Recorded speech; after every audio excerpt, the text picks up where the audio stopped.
Welcome to Michigan's WW1 Centennial News Report for April 2015. I'm your host, Dennis Skupinski. This program is titled Fisher Body Corporation, Aeroplane Division, Detroit, Michigan, July 19th, 1917 to December 24th, 1918. During World War I, the Fisher Body Corporation showed that using mass production techniques that were used in the automobile industry could be transplanted to the aeroplane production. This production technique, over 20 years later, helped make Detroit the arsenal of democracy.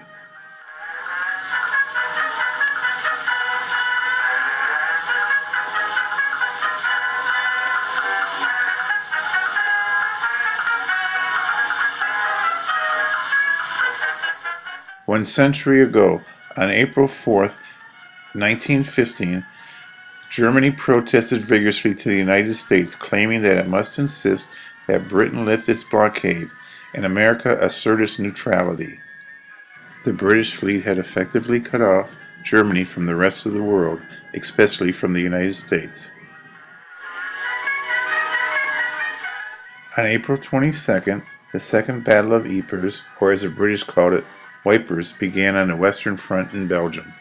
About 5:30 that evening, a slight easterly breeze was blowing north of Ypres. The Germans released 168 tons of chlorine gas in 5,730 cylinders. The gas was released, forming a green-gray cloud that drifted across the positions held by the French colonial troops from Martinique, who broke ranks, abandoning their trenches and creating an 8,000-yard gap in the Allied line. However, the German infantry was also wary of gas and, lacking reinforcements, failed to exploit their breakthrough. Before the 1st Canadian Division and assorted French troops reformed the line, the British and French governments quickly claimed the attack was a flagrant violation of international law, but Germany argued that the Hague Treaty had only banned chemical shells rather than the use of gas projectors. The field expedient method to solve the problem of gas attack was to have the soldiers urinate into a bucket. All the soldiers in the trench urinated into buckets, and these were kept in strategic locations. When the Germans released their gas, the soldiers dipped a rag in the urine and then covered their mouth and noses. Hence you'll see the soldiers wearing bandages over their mouth and noses in these pictures. There were several months later before the Allies came up with a chemical solution to replace urine to counteract the effects of the Germans' chlorine gas. On April 22, 1915, the New York Yankees donned their new uniform, pinstripes with the hat and the ring logo. They are also under new management. Jacob Ruppert and T.L. Houston, known as Cap Houston, became their new owners. Cap Houston was famous in Detroit because he volunteered his services for the 16th Regiment of Engineers. At nearly 50 years old, he became captain of Company A. Later on, he became the commanding officer of the unit.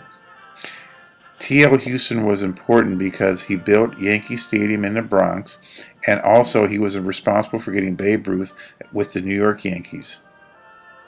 The Armenian Genocide, also known as the Armenian Holocaust or Armenian Massacres, was conducted by the Ottoman Turk government. It was a systematic elimination of its minority Armenian subjects from their historic homeland within the territory constituting present-day Republic of Turkey. The number of people killed as a result was estimated between 1 million to 1.5 million.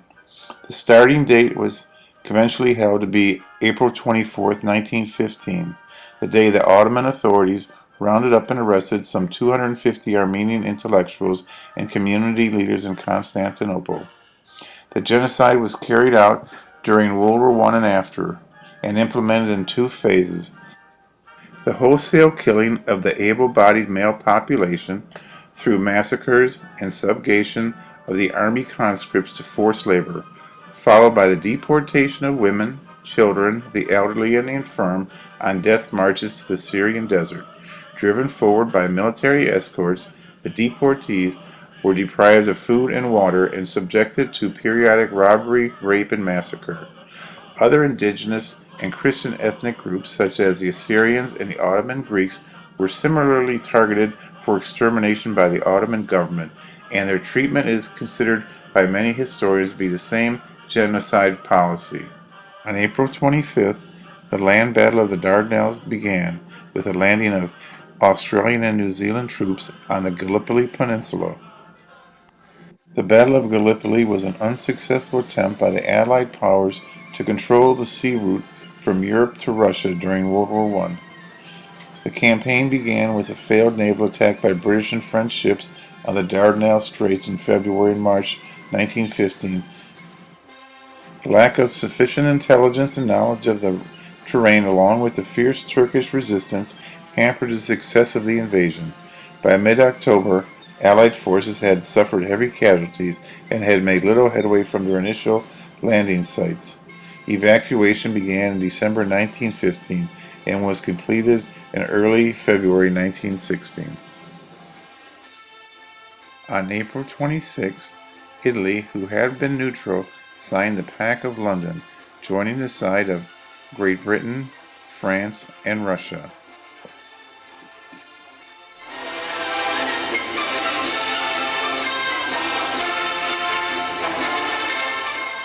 Fisher Body Corporation Aeroplane Division. With no prior aircraft manufacturing experience, Fisher Body built over 2,500 complex airplanes over a 17-month period. These included the Italian Caproni bomber and also the British DH-4 de Havilland 4 bomber. Fisher Body Corporation Plant Number 17 was located in Detroit's Delray section. It was a government-owned factory. After the war, Fisher Body bought it off the government. It was located at 262 West End Street. Present day, it would be located near I-75 and Springwells Drive. The Bowling Commission recommended the British DH-4 be placed in production with the Liberty V-12 engine. A sample British airframe was delivered to U.S. Army Air Service in August 1917 and tested in October, but there were numerous delays while the blueprints were being converted to American standards. Contracts had been awarded to 3 manufacturers, including Fisher Body Corporation in Detroit. After delivering the last standard J-1 trainer, Fisher Body began building the DH-4s in the same factory. The first DH-4, now named the Liberty plane, was completed on August 1918, and production increased rapidly, reaching a peak of 40 planes in one day. A total of 1,200 DH-4s were built by Fisher Body before production ended in December of 1918.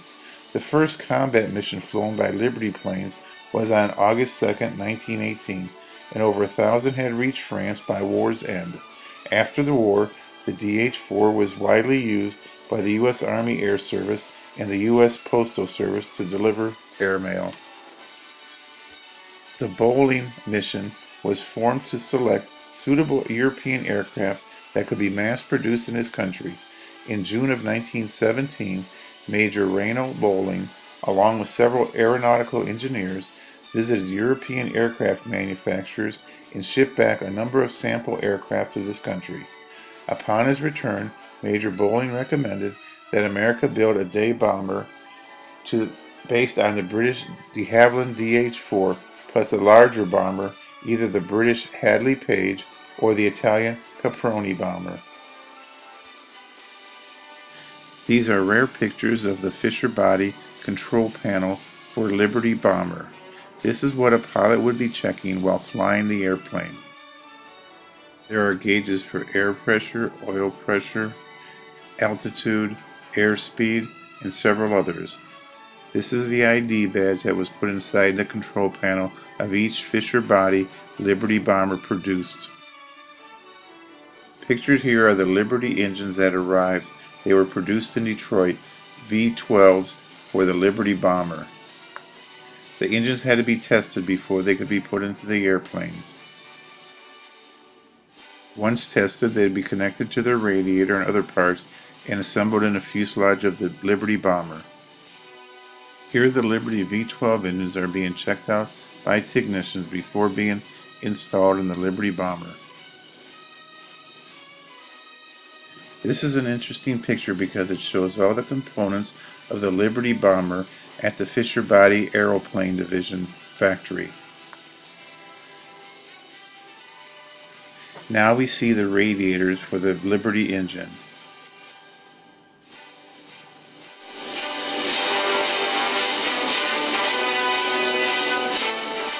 This is the dynamometer crew at Fisher Body. They test the engines to make sure everything works right before putting them in the Liberty bomber. This is where they're assembling the engine on the fuselage of the Liberty bomber. Notice the men sitting in the pilot's cockpit.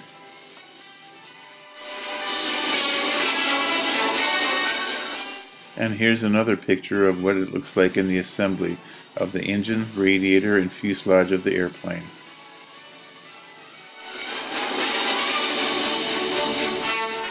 These men have the Liberty bomber on its side while they're working underneath the engine.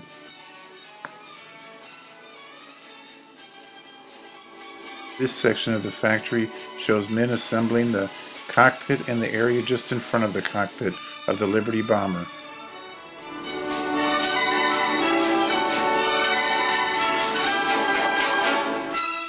There's another picture inside the factory. The men here and women are assembling the wings, putting fabric over various components. The airplane's fuselage and wings were made out of spruce, then covered with a fabric, which was then varnished and other material put on it to stiffen it. You can see the material here being cut by men and women.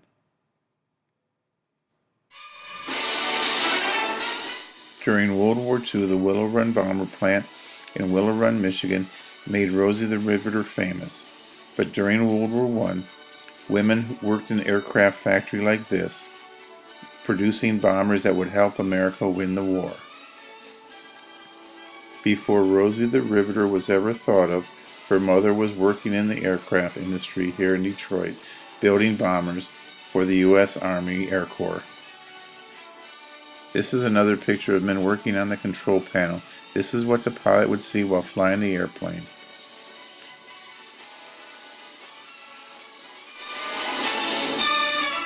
People working on the cockpit of the airplane. This is a rather interesting poster of a World War I woman working in an aeroplane factory.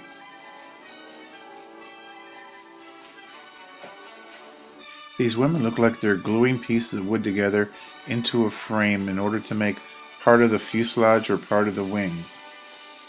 Notice they're using hammers and pounding the wood into a form. Also, they're putting some sort of liquid on it, looks like glue or varnish.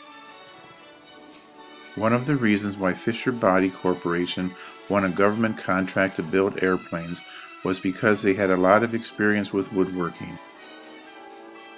The bodies of the automobile of that day used a lot of wood, not just for support, but also for decoration, and Fisher Body was a premier body builder for the automotive industry at that time. After the war, Fisher Body would be acquired by General Motors, but during the First World War they were an independent manufacturer supplying bodies to various manufacturers in the Detroit and throughout the Midwest.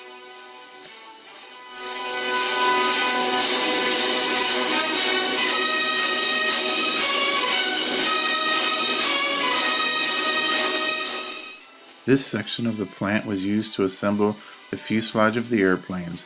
These are the sides of the fuselage that they are assembling right now. The Fisher Body Aeroplane Division employed 4,500 employees, had over 700,000 square feet of manufacturing in Detroit. One day's production record was 40 aircraft. For 1 week it was 150, and for 1 month it was 567 aircraft produced.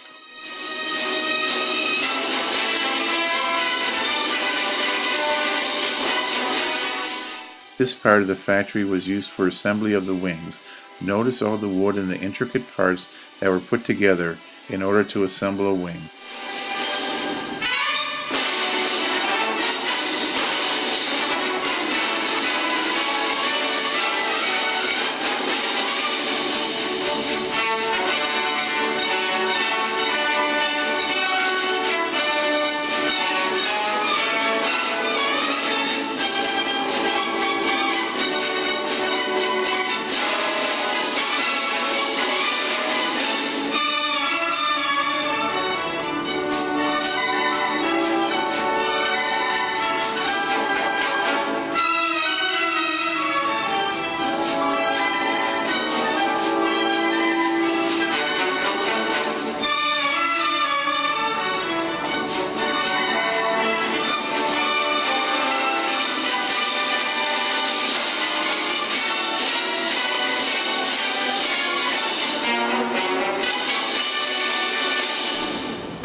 In this section of the factory, the men are varnishing the wing frames before they cover them with cloth.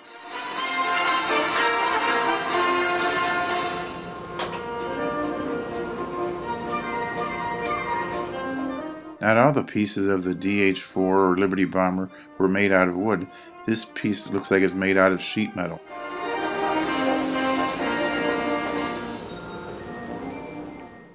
The men are bringing in the cloth which would eventually be used to cover the fuselage and the wings of the airplane. Once this cloth was stretched over the wooden frames, they would apply a stiffener to it. After the stiffener was done, they'd be able to paint the airplane, and then it would be ready for combat or shipment overseas. And this picture shows wings that are assembled. It looks like they're just finishing off painting.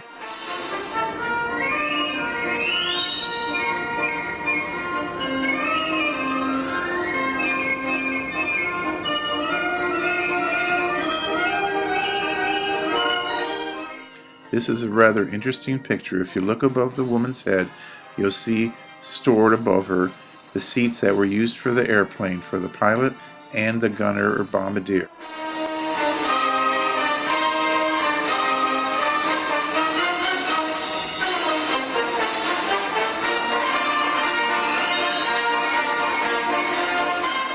The Liberty bomber was mostly made of wood with a cloth covering, but there was some sheet metal work in it. Notice the engine cowling here, made of sheet metal.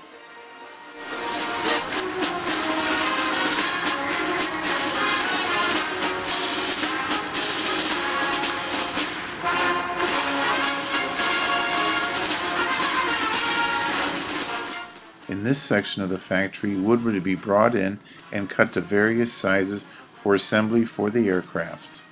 You can tell a lot of wood was used in the construction of the Liberty bomber.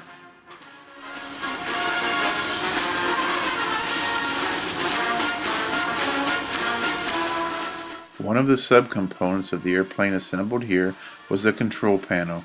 You can see them on the carts.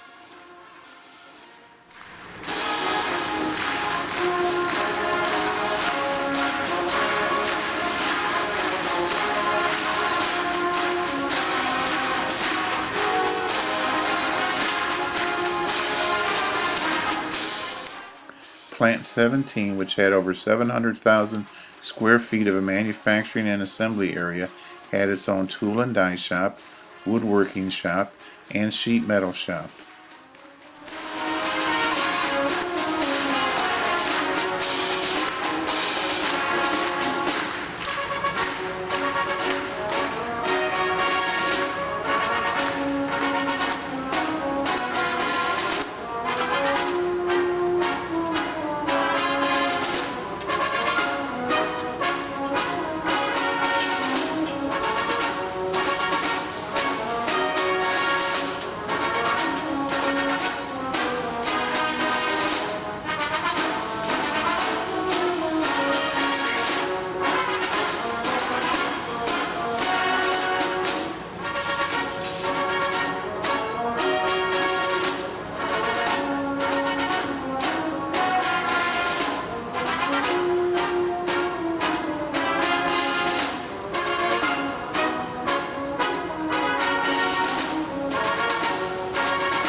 These female employees are finishing the propellers, which were manufactured by the men in the next couple pictures at the Fisher Body Plant number 17 in Detroit.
Once the components of the Liberty bomber were completed, they would be boxed up and shipped overseas.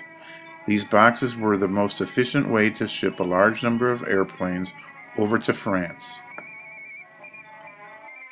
Once in France, they'd be unloaded and then assembled and ready for use.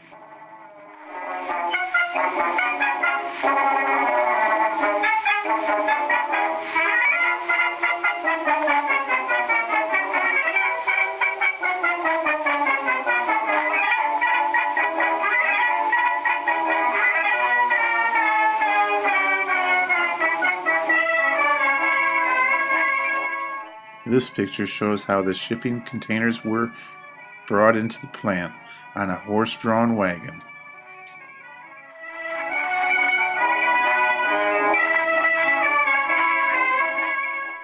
Once the airplanes were loaded into their shipping containers, they would be put on board a freight train and shipped to the East Coast, to a port where they'd be loaded onto a ship and sent to France.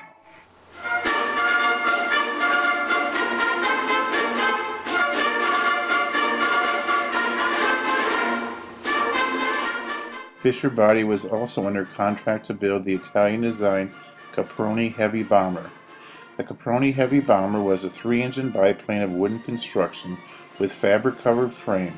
The crew of 4 were placed in an open central cockpit, a front gunner, 2 pilots, and a rear gunner mechanic. The rear gunner mechanic manned the upper machine guns, standing on the central engine in a protective cage just above the rear-facing propeller. The fixed conventional undercarriage had double main wheels under each engine and a tail skid under the extreme tail of each boom. A substantial number of nose wheel prevented damaging and dangerous nose-overs. Armament consisted of 2 to 4 machine guns, 1 in the front ring and 1, 2, or 3 in the upper ring mounting in the back. Bombs were suspended under the hull. A total of 5 of these planes would be built in Detroit by Fisher Body.